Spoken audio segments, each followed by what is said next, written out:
দেশের উত্তরের, উত্তর-পূর্বের ও দক্ষিণ-পূর্বাঞ্চলের ১১টি জেলায় স্বল্পমেয়াদী বন্যার আশঙ্কায় সতর্কতা জারি করেছে বাংলাদেশ পানি উন্নয়ন বোর্ডের বন্যা পূর্বাভাস ও সতর্কীকরণ কেন্দ্র।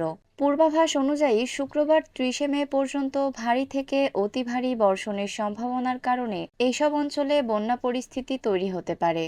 পানি উন্নয়ন বোর্ডের পূর্বাভাস বলছে, রংপুর, নীলফামারী, লালমনিরহাট, গাইবান্ধা ও কুড়িগ্রাম উত্তরাঞ্চলের এই ৫ জেলায় এবং উত্তর পূর্বাঞ্চলের সিলেট, সুনামগঞ্জ, মৌলভীবাজার, হবিগঞ্জ ও নেত্রকোনা জেলাতে বন্যার ঝুঁকি রয়েছে। এছাড়া দক্ষিণ পূর্বাঞ্চলের ফেনী জেলাও রয়েছে এই তালিকায়।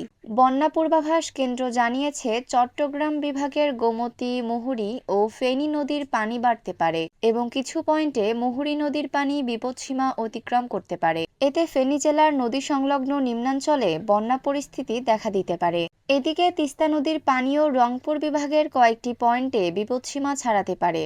এতে রংপুর, নীলফামারী, লালমনিরহাট, গাইবান্ধা ও কুড়িগ্রাম জেলার তিস্তা নদী সংলগ্ন নিম্নাঞ্চল প্লাবিত হওয়ার ঝুঁকি রয়েছে।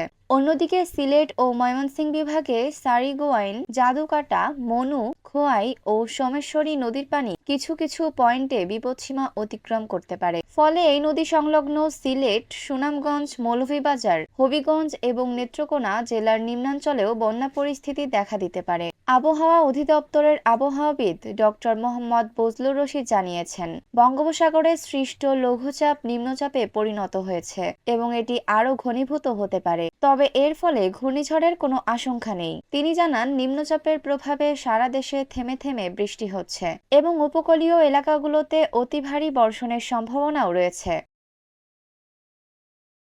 ঐশী সৃষ্টি, news desk, Bangladesh news today.